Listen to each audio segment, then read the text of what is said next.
അവർണരെ ഉദ്ധരിക്കുവാൻ ഉന്നത കുലജാതരായ സവർണർക്കാണ് സാധിക്കുകയെന്ന മനുസ്മൃതി നിയമബോധം വളരെ സ്വാഭാവികമെന്ന മട്ടിൽ അവതരിപ്പിച്ച ശേഷം മിണ്ടാതെ ഇരിപ്പാണ് കേന്ദ്രമന്ത്രി സുരേഷ് ഗോപി.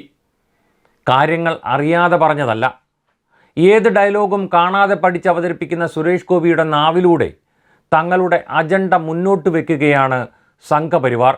എല്ലാ മനുഷ്യരും ഭരണഘടനാപരമായി തുല്യരാണെന്ന് എഴുതപ്പെട്ടിട്ടുള്ള രാജ്യത്ത് സുരേഷ് ഗോപി സവർണബോധം പരസ്യമായി പ്രകടിപ്പിക്കുന്നത് ഇതാദ്യമായിട്ടല്ല. അടുത്ത ജന്മത്തിൽ തനിക്കൊരു ബ്രാഹ്മണനായി ജനിക്കണമെന്ന് പറഞ്ഞ സുരേഷ് ഗോപിയെ നമ്മളാരും മറക്കാനിടയില്ല.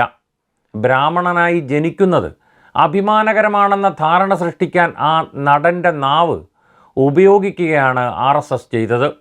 കേന്ദ്രമന്ത്രി സുരേഷ് ഗോപിയുടെ ഈ പച്ചയായ വർഗീയ വംശീയ പരാമർശങ്ങൾ അയാൾ പ്രതിനിധീകരിക്കുന്ന ഹിന്ദുത്വ വർഗീയ രാഷ്ട്രീയത്തിൻ്റേതാണ്.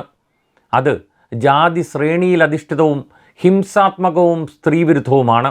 ഞാനാണ് നിങ്ങളുടെ പിതാവ്, ഉന്നത കുലജാതനായ ഈ ഞാനാവണം താഴേക്കിടയിലുള്ള നിങ്ങളെയെല്ലാം ഭരിച്ച് സംരക്ഷിച്ച് പ്രശ്നങ്ങളെ തീർത്തു തരാനെന്ന തമ്പുരാൻ ബോധമാണ് ഇവരുടെ രാഷ്ട്രീയത്തെ നയിക്കുന്നത്. സ്വാമി വിവേകാനന്ദൻ കേരളത്തെ ഭ്രാന്താലയമെന്ന് വിശേഷിപ്പിച്ചത് സുരേഷ് ഗോപിയെപ്പോലുള്ള പ്രാകൃത മനസ്സുകളുടെ വിളയാട്ടം കണ്ടതുകൊണ്ടാണ്. ജാത്യാചാരങ്ങളുടെ ജീർണഭൂമിയിൽ നിന്നും പ്രബുദ്ധ കേരളത്തിലേക്ക് മുന്നേറിയിട്ടും സുരേഷ് ഗോപിയെപ്പോലുള്ളവരെ മുന്നിൽ നിർത്തി പ്രാകൃതമായ ഐത്തത്തിലേക്കും അനാചാരങ്ങളിലേക്കും കേരളീയ ജനതയെ തിരികെ കൊണ്ടുപോകുവാനാണ് BJPയും സംഘപരിവാറും ശ്രമിക്കുന്നത്. ചാതുർവർണ്ണി വ്യവസ്ഥയുടെ വിനീതദാസനായി മാറി മന്നത്ത് പത്മനാഭനെ പോലുള്ളവർ വലിച്ചെറിഞ്ഞ കിണ്ടിയും ചൂട്ടും മറ്റും പൂവിട്ട് വാഴിക്കുന്ന മാനസികാവസ്ഥയിലേക്ക് കൂപ്പുകുത്തിയിരിക്കുകയാണ് ഈ കേന്ദ്ര സഹമന്ത്രി. മനുസ്മൃതിയുടെ അടിസ്ഥാനത്തിലായിരുന്നു ഇന്ത്യൻ ഭരണഘടന സൃഷ്ടിക്കേണ്ടിയിരുന്നത് എന്ന് അഭിപ്രായപ്പെട്ട സംഘടനയാണ് RSS.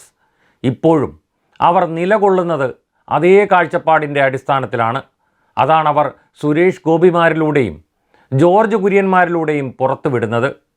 കേരളം പണ്ടേക്ക് പണ്ടേ തള്ളിക്കളഞ്ഞ അത്രയും പ്രാകൃതമായ വീക്ഷണമായ ചാതുർവർണ്ണ്യത്തിൻ്റെ കുഴലൂത്തുകാരനായി മാറുകയാണ് സുരേഷ് ഗോപി.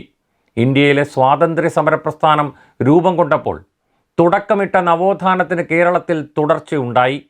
കമ്മ്യൂണിസ്റ്റുകാർ തൊഴിലാളികളെയും കർഷകരെയും ഒക്കെ സംഘടിപ്പിക്കുകയും സമരം ചെയ്യുകയും ചെയ്തതിൻ്റെ ഭാഗമായി സമത്വബോധം വലിയ തോതിൽ വളർന്നു വന്നു.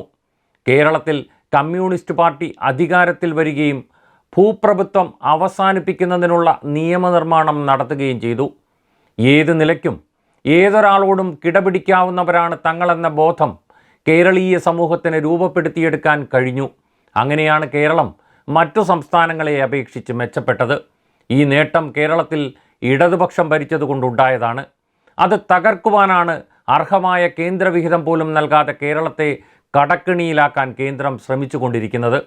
ഒരു നൂറ്റാണ്ട് മുമ്പ് ശ്രീനാരായണ ഗുരു പല പ്രകാരത്തിൽ കൃത്യമായ ശാസ്ത്രീയ ബോധത്തോടെ പറഞ്ഞിട്ടുള്ളത് സുരേഷ് ഗോപി മനസ്സിരുത്തി വായിക്കണം.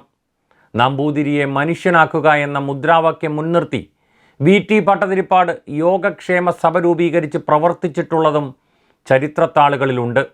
ജനങ്ങളെ തമ്മിലടുപ്പിക്കുന്ന സംഘപരിവാർ രാഷ്ട്രീയത്തിൻ്റെ വക്താവായതിനാൽ ചരിത്ര പഠനവും വായനയും പ്രതീക്ഷിക്കുന്നതിൽ വലിയ അർത്ഥമില്ല എന്നറിയാം. എങ്കിലും ഒന്ന് വായിക്കണം.